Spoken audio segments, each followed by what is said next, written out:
প্রথম মানব হজরত আদম আলাইসাল্লামকে সৃষ্টি করে আল্লাহ পাক যখন হজরত আজরাইল আলাইসাল্লামকে জীবকুলের প্রাণ সংহারের কাজে নিয়োজিত করেন, তখন তিনি আরজ করলেন, হে পরওয়ারদিগার, মৃত্যু সেটা আবার কি?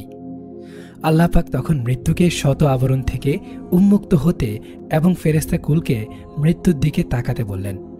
সকলে মৃত্যুকে দেখার জন্য দাঁড়ালে আল্লাহ পাক মৃত্যুকে বললেন, তোমার সকল ডানা মেলে এদের উপরে উড়ে বেড়াও এবং তোমার সকল চোখ খুলে এদের দিকে তাকাও। আল্লাহর নির্দেশ অনুযায়ী মৃত্যু যখন তার সকল ডানা মেলে ও চোখ খুলে তাদের উপর দিয়ে উঠতে শুরু করল, তখন ফেরেশতাগণ সেই ভয়ানক আকৃতি দেখে অচেতন হয়ে পড়লেন। সহস্র বছর পর চেতনা লাভ করে তারা আরজ করলেন, হে পরওয়ারদিগার, আপনি এর চেয়েও ভয়ানক কিছু সৃষ্টি করেছেন কি?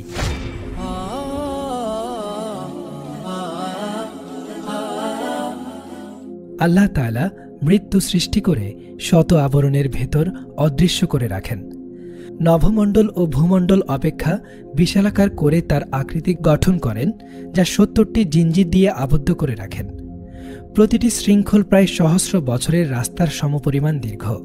ফেরেশতাগণ পাশ দিয়ে বিভিন্ন সময়ে চলাচল করলেও তার অস্তিত্ব সম্বন্ধে অজ্ঞাত ছিল। তবে তারা চতুর্দিক থেকে তার বিকট ও বিভীষিকাময় চিৎকার শুনতে পেতেন।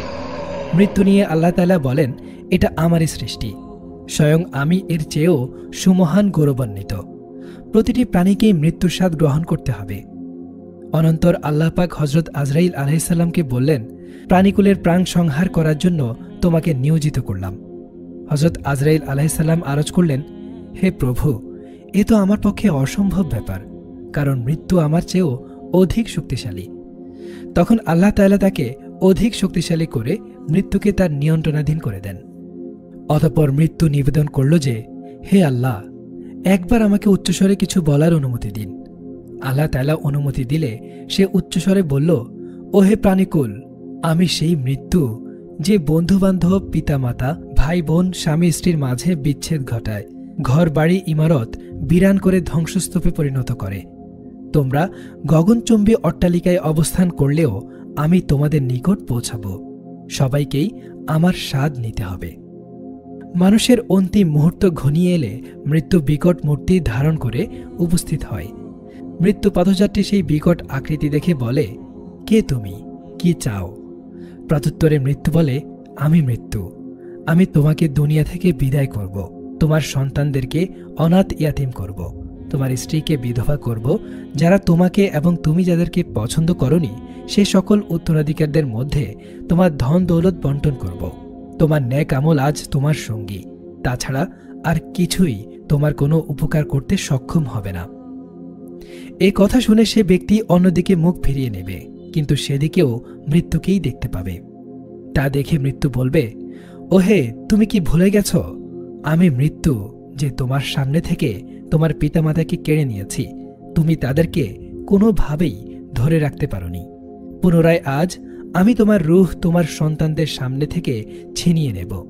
তারাও তোমাকে কোনোভাবেই ধরে রাখতে পারবে না।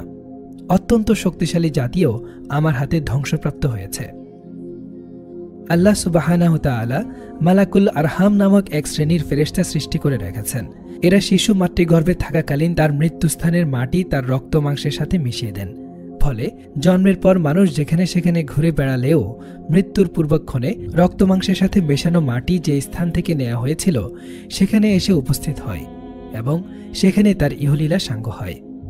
এ বিষয়ে আল্লাহ সুবহানাহু তাআলা ঘোষণা করেন, হে নবী, আপনি বলে দিন, তোমরা যদি আপন গৃহের ভেতরও থাকো, তথাপি যার যেথায় মৃত্যু লেখা আছে তাকে অবশ্যই সেথায় পৌঁছাতে হবে। হাদিস শরীফে আল্লাহর নবী সাল্লাল্লাহু আলাইহি সাল্লাম বলেন, প্রাচীনকালে হযরত আজরাইল আলাইহিস সালাম নবীগণের সাথে সাক্ষাৎ করতে আসতেন। একদিন তিনি হযরত সুলাইমান আলাইহিস সালামের দরবারে উপস্থিত হন। সেখানে গিয়ে সুশ্রী এক যুবকের প্রতি তিনি তীক্ষ্ণ দৃষ্টি নিক্ষেপ করলেন। ফলে যুবকটি ভীষণ ভয় পেয়ে গেল। কিছুক্ষণের মধ্যেই হযরত আজরাইল আলাইহিস সালাম চলে গেল। হযরত আজরাইল আলাইহিস সালাম প্রস্থানের পর উক্ত যুবক সুলাইমান আলাইহিস সালামের কাছে আরজ করল, হে আল্লাহর রাসূল, আমার নিবেদন, আপনার হুকুমে এই বাতাস যেন আমাকে এই মুহূর্তে চীন দেশে পৌঁছে দেয়। আমি কিছুক্ষণ আগে এই লোকটিকে দেখে ভীষণ ভয় পেয়েছি। হযরত সুলাইমান আলাইহিস সালামের নির্দেশে বাতাস যুবকটিকে মুহূর্তের মধ্যে চীন দেশে পৌঁছে দিল। পুনরায় হজরত আজরাইল আলাইসাল্লাম দরবারে উপস্থিত হলে হজরত সুলাইমান আলাইসাল্লাম যুবকের দিকে তীক্ষ্ণ দৃষ্টিতে তাকানোর কারণ জানতে চাইলে তিনি বললেন, আমি সেদিনই চীন দেশে উক্ত যুবকের জান কবজ করার জন্য প্রস্তুত হচ্ছিলাম, অথচ তাকে আপনার দরবারে উপস্থিত দেখে আশ্চর্যান্বিত হই, কাজেই আমি তার দেখে তৃষ্ট দৃষ্টিবান নিক্ষেপ করি। সে ভয় পেয়ে তাকে চীন দেশে পৌঁছে দেওয়ার জন্য আপনাকে অনুরোধ জানায়, আর আমি ওই দিনই সেখানেই তার প্রাণ সংহার করি। মৃত্যু কখন আসবে? নবীজি সাল্লাল্লাহু আলাইহি সাল্লাম সাহাবায়ে কেরামদের জিজ্ঞেস করেন, মৃত্যু সম্পর্কে তোমাদের কি ধারণা? অর্থাৎ কে কতদিন বেঁচে থাকবে, কার কখন মৃত্যু আসবে, এ সম্পর্কে তোমাদের ধারণা জানতে চাই। উপস্থিত সাহাবীরা একজন বললেন, ইয়া রাসূলুল্লাহ, আমি যখন সকালে ঘুম থেকে উঠি তখন আমার এই বিশ্বাস হয় না যে রাত পর্যন্ত আমি পৌঁছাতে পারব, এর আগেই হয়তো চলে যাওয়ার ডাক এসে যাবে। দ্বিতীয় ব্যক্তি বললেন, ইয়া রাসূলুল্লাহ, আমি যখন 4 রাকাত নামাজ পড়ার নিয়তে জায়নামাজে দাঁড়াই তখন আমার এই বিশ্বাস হয় না যে 4 রাকাত আমি শেষ করতে পারব। হুজুর সাল্লাল্লাহু আলাইহি সাল্লাম বলেন, এবার শোনো, আমার অবস্থা হলো যখন আমি নামাজে একদিকে সালাম ফিরাই তখন আমার এতটুকু ধারণা হয় না যে আমি অন্যদিকে সালাম ফেরাতে পারব। সুবহানাল্লাহ। সুপ্রিয় দর্শক মণ্ডলী, জীবনের 1 সেকেন্ডের ভরসা নাই, মৃত্যু যে কোনো মুহূর্তেই চলে আসতে পারে। এই বিষয়ে কবি বলেন, কার যে কখন মৃত্যু হবে তা তো কারো জানা নেই, পাথেও লাগে 100 বছরের, রাস্তার খবর কারো নেই। হজরত ইমাম মালিক রাদিয়াল্লাহু তাআলা আনহু সুদীর্ঘ 17 বছর পর্যন্ত মদিনা মুনাওয়ারায় দ্বীনের শিক্ষা বিস্তারে লিপ্ত ছিলেন। একবার তিনি স্বপ্নযোগে হুজুর আকরাম সাল্লাল্লাহু আলাইহি সাল্লামের সাক্ষাৎ লাভে ধন্য হন। তিনি রাসূল সাল্লাল্লাহু আলাইহি সাল্লামকে জিজ্ঞেস করেন, ইয়া রাসূলুল্লাহ, মৃত্যু কখন আসবে? নবীজি সাল্লাল্লাহু আলাইহি সাল্লাম হাতে 5টি আঙ্গুলের দিকে ইশারা করে চলে গেলেন। ইমাম মালিক রহমতুল্লাহি আলাই রাসূল সাল্লাল্লাহু আলাইহি সাল্লামের ইশারার উদ্দেশ্য সুস্পষ্টভাবে বুঝতে পারলেন না। তিনি 5 আঙ্গুলের ইশারায় কি 5 দিন বোঝালেন, নাকি 5 মাস, নাকি 5 বছর, না অন্য কিছু, এর কোনোটাই বুঝতে সক্ষম হলেন না। তবে প্রসিদ্ধ তাবেঈ ও যুগের শ্রেষ্ঠ তাবিরবিদ হযরত ইবনে সিরান রহমতুল্লাহি আলাই তিনি এই স্বপ্নের বিবরণ শোনা মাত্রই বুঝতে পারলেন এবং সূরা লোকমানের আয়াতের প্রতি লক্ষ্য করতে বললেন, যেখানে আল্লাহ তাআলা বলেন, আল্লাহ তাআলাই 5টি বস্তুর জ্ঞান রাখেন, যথাক্রমে কিয়ামত কখন সংঘটিত হবে, বৃষ্টি কখন হবে, মায়ের গর্ভে কি ধরনের সন্তান রয়েছে, মানুষ আগামীকাল কি করবে এবং কোথায় তার মৃত্যু হবে। রাসূল সাল্লাল্লাহু আলাইহি সাল্লামের 5 আঙ্গুলের দ্বারা ইশারা করার উদ্দেশ্য এটাই ছিল যে মৃত্যু কখন আসবে এই প্রশ্নের জবাব একমাত্র আল্লাহ তাআলা জানেন। 5টি বস্তুর জ্ঞান আল্লাহ পাক কাউকে দান করেননি।